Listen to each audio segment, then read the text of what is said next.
सत्याग्रह कर रहे हैं, उनका सब्र का बांध टूट रहा था, इसलिए वो लोग आयोग की तरफ मार्च कर रहे थे। फिर भी प्रशासन ने उनके ऊपर, वो लोग हाथ जोड़ के जा रहे थे, फिर भी प्रशासन ने उन पर बहुत बर्बरता से लाठीचार्ज किया। साथियों से बात करो, लगातार साथी लोग बुला भी रहे हैं, मैं जाने की प्रयास भी कर रहा हूँ, अनफॉर्चुनेटली जा नहीं पाया। मुझे पूरा विश्वास है कि हम साथियों को न्याय मिलेगा। कहते हैं कि जिस ओर जवानी चलती है, युवा चलता है, उस ओर ही पूरी सिस्टम चलती है। हमेशा से लगते हैं। ये बताते हैं लोग कि जो अध्यक्ष महोदय उनके ऊपर पहले भी बहुत सारे आरोप लगे हैं। हाँ, उनके ऊपर करप्शन का चार्ज भी चल रहा है और केस भी चल रहा है, कोर्ट में सुनवाई होनी है उनकी। और इन्होंने जो एक प्रेस रिलीज निकाला है, उसमें 3-4 जगह, आप पूरा प्रेस रिलीज अगर पढ़ेंगे तो उसमें 3-4 जगह लिखा है कि ये लोग उपद्रवी हैं, ये लोग आंदोलन नहीं कर रहे हैं, चीजों को डाइवर्ट कर रहे हैं। कोई नाम नहीं, कर दो बंद परीक्षाओं पर चर्चा, अब बांट दो हाथों हाथ में पर्चा। अब जो अभी हाथ देखे सामने आप देख रहे हैं आप लोग, तो सुनो राष्ट्र निर्माताओं, यह आखिर कैसी खेल है सत्ता की, जो युवाओं से खेल रहे हो। अरे तुम उसे अंधेरे में ढकेल रहे हो। निकलती है भर्तियां पर होती इम्तिहान नहीं, होती हरदम पेपर लीक, परीक्षाओं का क्या कोई सम्मान नहीं। कि देश के जिस युवा रीड होता है, उस रीड पर लाठियां बरसाकर उस रीड को तोड़ने की कोशिश की जा रही है। और जब देश का रीड टूट जाएगा तो आप सोचो कि वो देश कहाँ जाएगा। नमस्ते दोस्तों, मैं हूं शिवम दिवाकर। बहुत सारी स्टूडेंट से अक्सर मैं मिलता रहता हूं। अभी हम दिल्ली के नेहरू विहार में हैं और ये मुखर्जी नगर के पास का एरिया है। यहाँ पे बहुत सारे स्टूडेंट रहते हैं। आप लोगों ने देखा किस तरीके से जो स्टूडेंट हैं आयोग के पास गए थे और उन पर लाठियाँ डंडे बरसाए गए। और ऐसा भी बहुत सारे स्टूडेंट ने बताया कि पुलिस प्रशासन ने लड़कियों को भी गालियाँ दी और उनके पेट पर लात मारी। हम वहाँ थे, हमने एक छात्रा से बात की थी जो हॉस्पिटल से तुरंत आई थी। उसके बाद रात को हमने वो वाला भी पूरा कैमरे में कैद किया था और आप लोगों ने देखा। अभी हमारे साथ में एक व्यक्ति हैं और ये हमेशा बोलते ही रहते हैं और शिकायत लोगों की ये रहती है कि ये बड़ा चिल्ला चिल्ला के बोलते हैं, बहुत तेज़ी से बोलते हैं। इनका नाम है डॉक्टर विक्रम चौरसिया, दिल्ली विश्वविद्यालय के छात्र हैं। कई मुद्दों पे ये स्टूडेंट के लिए लड़ते रहते हैं और बड़ा तेज़ी से चिल्ला चिल्ला के बोलते हैं। अब देखना ये है कि बीपीएससी वाले मुद्दे पे इनकी आवाज़ निकलती है या नहीं, क्योंकि ये भी बीपीएससी के छात्र हैं। डॉक्टर विक्रम चौरसिया जी, आपका बहुत बहुत स्वागत है। दिल से आपका भी आभार। मैं आपसे ये जानना चाहूँगा चौरसिया साहब, आप हमेशा बढ़ चढ़ के स्टूडेंट का मुद्दा उठाते हैं। इस पूरे आंदोलन को कैसे आप देखते हैं? जिस तरीके से पुलिस ने लाठियाँ डंडे स्टूडेंट के ऊपर बरसाए, वो भी उन पर जो हाथ जोड़ के आयोग के आसपास में बैठे थे, क्या ये तरीका आपको सही लगता है? बिल्कुल सही नहीं लगता है। इस देश का दुर्भाग्य है और मैं कई बार बोल चुका हूँ इस बात को कि देश के जिस युवा रीड होता है, उस रीड पर लाठियां बरसाकर उस रीड को तोड़ने की कोशिश की जा रही है। और जब देश का रीड टूट जाएगा तो आप सोचो कि वो देश कहाँ जाएगा। आज युवाओं पर जिस तरीके से लाठियां बरसाई जा रही है, ये कोई नई बात नहीं है। आपने अभी बोला ना कि हर मुद्दे पर चिल्लाते रहते हैं। आपको क्या लगता है क्या मैं पटना में आंदोलन नहीं किया? इतने सारे किया हूँ। क्या आप लोगों ने शायद उस वक्त जानते हैं, नेशनल मीडिया का भी पहले कवर किया है जब मैं पटना में था, पटना यूनिवर्सिटी में, ठीक ना। बात ये है सीन की, जब हम खुद एलिजिबल नहीं थे, 12th किए थे, फर्स्ट ईयर में थे, तब सचिवालय सहायक परीक्षा धांधली हुई थी बिहार में, पटना में। उस मुद्दे को दिलीप उली भाई सब लोग थे, ठीक ना, जो अभी लीड कर रहे हैं। हम लोगों ने, जब हम एलिजिबल नहीं थे तब भी हमने स्लोगन वगैरह हम लोगों ने बनाया था, लिखा था, आंदोलन किया था। पेपर लीक की मामला को लेकर अगर मैं देखा जाए तो सबसे ज़्यादा मेरा आवाज़ गया है। जो पूर्व मंत्री रह चुके हैं उत्तर प्रदेश में, अभी सांसद हैं, उन लोगों ने भी अपने एक सैंडल इंस्टा पर शेयर किए थे। वो भी आप ही का चैनल का, यूट्यूब का चैनल जो तो क्लिप्स था। पेपर लीक के मुद्दे पर तो मैं लगातार आवाज़ उठाते रहा हूँ, लेकिन अब मुझे एहसास हुआ ये चीज़ का कि आप कितना आवाज़ उठाओ, कितना टूटो पीटो, ये तो कहते हैं ना, भैंस के आगे बीन बजाए या भैंस बैठे पगुराए। हाल ये है, हमारा साथी मारा जा रहा है डेली, लेकिन किसी को आप बोलेगा कि तुम क्यों नहीं आए। मैं देख रहा हूँ लगातार डायलेमा चीज़ें। बीच में एक्चुअली मेरे घर में खुद बड़ी हादसा हो गई थी, छोटे भाई का एक्सीडेंट हो गया था, तो अनफॉर्चुनेटली मैं नहीं पहुंच पाया।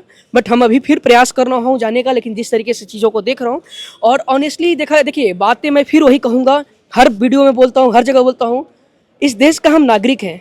ये हमारा ड्यूटीज है, सभी का ड्यूटीज है, हर एक युवा का ड्यूटीज है। आर्टिकल 51 ड्यूटीज की बात होती है, कर्तव्यों की, सभी को अपना निभाना है। हम भी अपने स्तर पर निभा रहे हैं, आप भी निभाओ।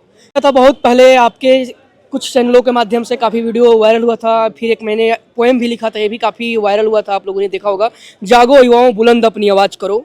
मैं बहुत प्राउड फील कर रहा हूँ कि आज युवा पीढ़ी, जो युवा लगभग सोई हुई थी, जो युवा अपने आप में एक विंग होता है, वो युवा बदली हुई थी दिल्ली विश्वविद्यालय से लेकर पटना यूनिवर्सिटी से लेकर हम हर जगह देखे थे कि वो युवा लगभग, सभी की बात नहीं कर रहा हूँ, लेकिन लगभग युवा सोई रहती थी। जबकि हम कहते थे कोई युवा, जैसे ही कोई आंदोलन था, जेपी आंदोलन याद करो, जयप्रकाश नारायण का जेपी आंदोलन को याद करो, उस वक्त लगता था कि हाँ युवा है चीजें, उस वक्त एक बदलाव हुई। उसके बाद तो कोई बड़ा आंदोलन देखने को नहीं मिला। लेकिन आज हम बिहार में देख रहे हैं, अपने वही बिहार की धरती पर जहां से जेपी आंदोलन हुई थी। अब हम डायरेक्ट आपके पॉइंट पर आएंगे कि हमने उस आंदोलन को, जेपी को देखा, और उसके बाद छोटी मोटी जितने आंदोलनें हुई, मैं देखता हूं कि जैसे ही युवा बदला हुआ, बटा हुआ है, कोई इस विंग में, किसी उस विंग में, छात्र यूनाइटेड नहीं है। जबकि छात्र अपने आप में एक विंग, एक छत के नीचे होता है। तो हम वसुधैव कुटुंबकम की बातें करते हैं। मैं इसी पर लिखा था, ये चीजें हर एक युवा को आपको भेजना है आपके चैनल के माध्यम से। कहता हूं, सुनो राष्ट्र निर्माताओं, यह आखिर कैसी खेल है सत्ता की, जो युवाओं से खेल रहे हो, अरे तुम उसे अंधेरे में ढकेल रहे हो। निकलती है भर्तियां पर होती इम्तिहान नहीं, होती हरदम पेपर लीक, परीक्षाओं का क्या कोई सम्मान नहीं इस देश में, और फिर परिणाम नहीं, भटके दर दर युवा काफिरों के घर, और फिर ज्वाइनिंग का कोई नाम नहीं। ये सांप सीढ़ी की गिनती ना सहेंगे अब हम युवा, ये सांप सीढ़ी का गिनती अब ना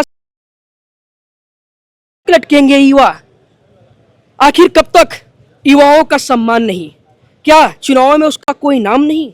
कर दो बंद परीक्षाओं पर चर्चा, अब बांट दो हाथों हाथ में पर्चा। अब जो अभी हाथ देखे सामने आप देख रहे हैं आप लोग, होगी ना तुमसे पूरी इसकी योजना, यही है तुम्हारी भारत की नई परियोजना।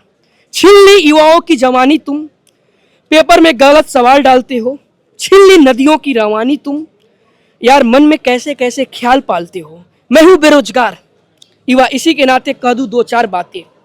जुल्म हमारे साथ हजार करते हो, बस इसी का तुम सब व्यापार करते हो।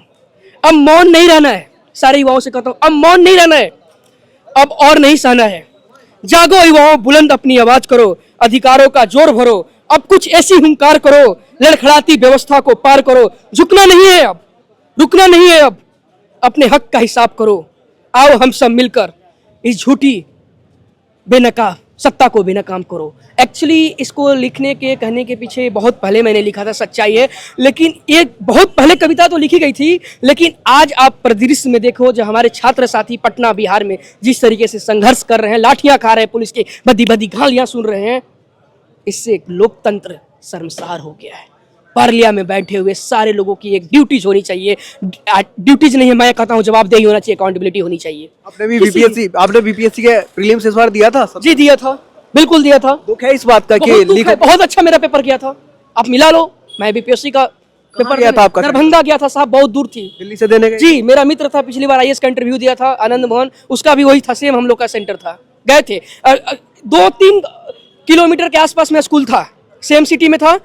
आपको एक चीज और बता दूं कि उसमें मेरे को क्वेश्चन, जो उनके क्वेश्चन में था, जैसे होता है कि जो क्वेश्चन नंबर 5 नंबर मेरे में है तो उनके में 20 नंबर रहेगा, लेकिन ऐसा भी क्वेश्चन था जो उसमें क्वेश्चन में वो था ही नहीं, दूसरा और था। तो भाई साहब, ये तो बड़े लेवल का स्कैम्स है। स्कैम्स नहीं होता तो सरकार री एग्जाम ले लेती। और दूसरी बात ये है कि जब सारा छात्र, अब जो छात्र है, जिसको एग्जाम देना है, जिसको सिलेक्शन लेना, वही उसको अपोज में कह रहा है कि नहीं, और साफ क्लियर चीज़ें दिख रही है, तो फिर इतने दिनों से छात्र ठंड में मारे जा रहे हैं। ये शासन के साथ साथ सारे लोगों की मैं बातें करूंगा कि क्या उनको ये दिखाई नहीं दे रही है? आपको क्या लगता है छात्रों को न्याय मिल पाएगा? वहाँ सर्दियों में कड़कड़ाती ठंडों में बैठे हुए हैं, गांधी मैदान में, कभी गर्दनी बाग, कभी आयोग की तरफ, कभी कहीं कभी कहीं। देखिए, मैं जहाँ तक लगातार जुड़ा हुआ हूँ, देख रहा हूँ, अपने साथियों से बात करो, लगातार साथी लोग बुला भी रहे हैं, मैं जाने की प्रयास भी कर रहा हूँ, अनफॉर्चुनेटली जा नहीं पाया। मुझे पूरा विश्वास है कि हम साथियों को न्याय मिलेगा। कहते हैं कि जिस ओर जवानी चलती है, युवा चलता है, उस ओर ही पूरी सिस्टम चलती है। ये थे, और आपने इस बार वाला प्रीलिम्स भी दिया था। आपका क्या मानना है कि बीपीएससी इस तरीके से जो कर रहा है, सही कर रहा है? क्योंकि अभी कल ये कहा गया एक प्रेस रिलीज में कि हम एग्जाम कैंसिल नहीं करेंगे, एग्जाम होकर रहेगा। ये छात्र नहीं है, ये उपद्रवी हैं जो इस तरीके का सत्याग्रह कर रहे हैं। सबसे पहली बात तो ये है कि जो परीक्षा नियंत्रक जो कल अपना इंटरव्यू दिए हैं, जिसमें वो बोले हैं कि हम छात्रों की कोई मांग पूरी नहीं करेंगे, तो ये सरासर मतलब तानाशाही चल रहा है बीपीएससी में। मतलब कोई भी बात मानने के लिए स्वीकार नहीं है, और अपनी गलती को मानने के लिए वो स्वीकार नहीं है। जबकि बहुत सारे आरोप बीपीएससी पे लग रहे हैं, और वो छात्र से सबूत मांग रहे हैं। और छात्र सबूत कहाँ से लाएगा? प्रशासन आपका, आयोग आपका, पेपर कंडक्ट कराते आपके, इन्विजिलेटर आपके, तो छात्र सबूत कहाँ से देगा? और रही बात कि उन्होंने कहा है कि मैं कोई भी शर्त नहीं मानूंगा, तो ये सरासर तानाशाही चल रहा है। आपको क्या लगता है जिस तरीके से कई स्टूडेंट आयोग के गेट की तरफ गए थे हाथ जोड़ करके, तो उन पे इस तरीके से सरेआम लाठी डंडे गालियां बरसाई गई और पूरे देश ने देखा, ये सही था एक छात्र के ऊपर अगर इस तरीके से किया जा रहा है? ये तो बहुत ही शर्मनाक घटना थी, जो मतलब बिहार की प्रशासन, पुलिस प्रशासन जो थी, बहुत बर्बर तरीके से बच्चों पे लाठीचार्ज किया, जो कि मतलब एक शर्मसार कर देने वाली बात है। ऐसा नहीं होना चाहिए। हम लोग हाथ जोड़ के विनती कर रहे थे, अनुनय विनय करते हुए जा रहे थे आयोग की तरफ कि आप हमारी बात मान लीजिए। और वो भी क्यों, जब सब्र का बांध टूट गया। मेरा एक दोस्त, मेरा एक भाई, एक बीपीएससी की तैयारी करने वाला एक छात्र जिसका नाम सोनू है, उसने सुसाइड कर लिया। क्यों? क्योंकि आयोग का प्रेशर वो झेल नहीं पाया। आयोग क्या कर रहा है कि जब से 70 बीपीएससी का फॉर्म आया है, नोटिफिकेशन आया है, तब से पूरे स्टूडेंट को डायलेमा में रखा है। एक मेंटली प्रेशर, सबसे पहले नॉर्मलाइजेशन का प्रेशर, उसके बाद उसको क्लियर नहीं किया, उसके बाद उन्होंने जब आंदोलन शुरू हुआ उस पर लाठीचार्ज करवाया, फिर पेपर लीक हुआ, बापू परीक्षा केंद्र का पेपर लीक हुआ, जो एशिया का सबसे बड़ा परीक्षा केंद्र माना जाता है, वहाँ से चीज़ें गड़बड़ हो जाती हैं बीपीएससी द्वारा। तो ये सब मेंटल ट्रॉमा वो मतलब एक स्टूडेंट झेल नहीं पाया। फिर लास्ट में उसने बोला भी था कि अगर आयोग सही निर्णय नहीं लेगा तो मैं मतलब आत्महत्या कर लूँगा, और लास्ट में उसने उस प्रेशर को झेल नहीं पाया और उसने आत्महत्या कर लिया।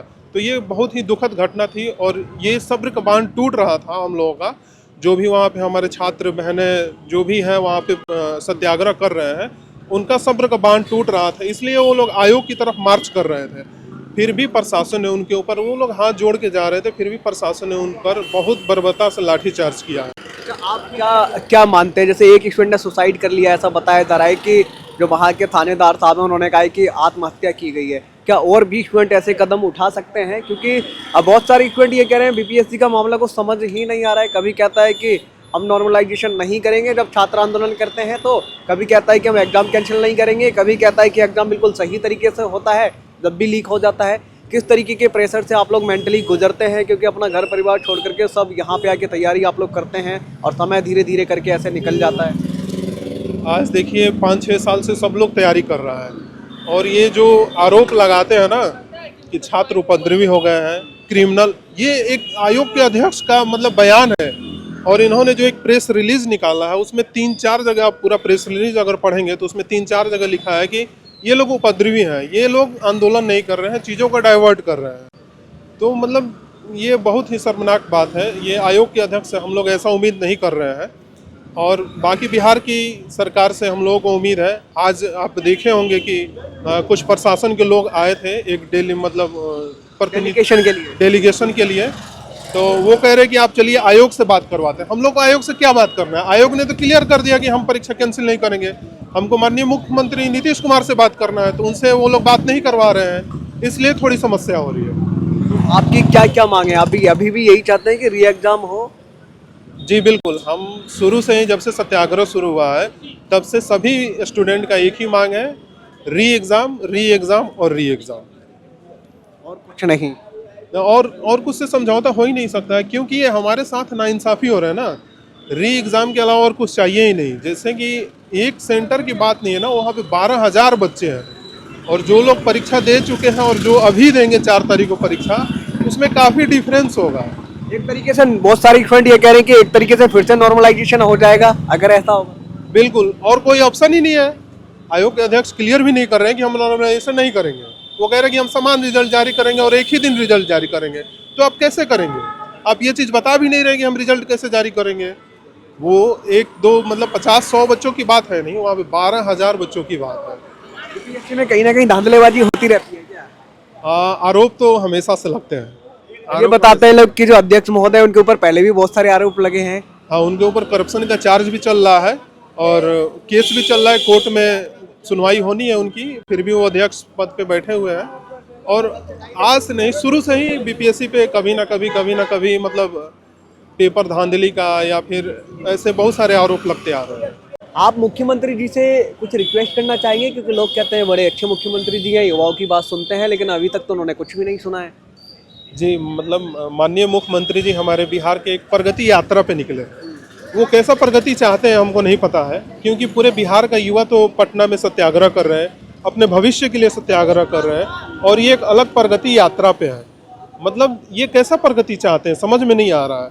उनको युवाओं का बात सुनना चाहिए, जो भी छात्र वहाँ बैठे हैं सत्याग्रह पे उनकी बात सुनना चाहिए, और ये एक प्रगति यात्रा पे अलग से निकले हुए हैं। हमको ये चीज़ समझ में नहीं आ रहा है कि ये जो प्रगति चाह रहे हैं उनकी प्रगति तो पूरा मतलब बिहार का युवा ही प्रगति है, तो वो तो बिहार पटना के गर्दनी बाग धरना स्थल पे बैठा है सत्याग्रह पे, तो इनको कम से कम एक मतलब करके इनसे बात करना चाहिए, इनकी समस्याओं को सुनना चाहिए। और माननीय मुख्यमंत्री जी से हमारा एक ही निवेदन है कि जल्द से जल्द इस मामले को पूरे संज्ञान में ले, और क्या है हमारी डिमांड री एग्ज़ाम की, वो एक गहन अध्ययन करें, और मतलब पूरी तरह से री एग्ज़ाम की आयोग को कहे कि री एग्ज़ाम आप ले। तो आपने देखा किस तरीके से हमने दिल्ली में भी कवर किया और पटना में जाकर के खुद कवर किया था। कई दिन हम पटना में भी रहे और कल ही हम बारिश में पटना से फिर से लौट के आए थे। बहुत सारे स्टूडेंट को बुरी तरीके से पीटा गया, जो कि बिल्कुल ही गलत था और पूरे देश ने देखा ऐसा नहीं करना चाहिए था पुलिस प्रशासन को।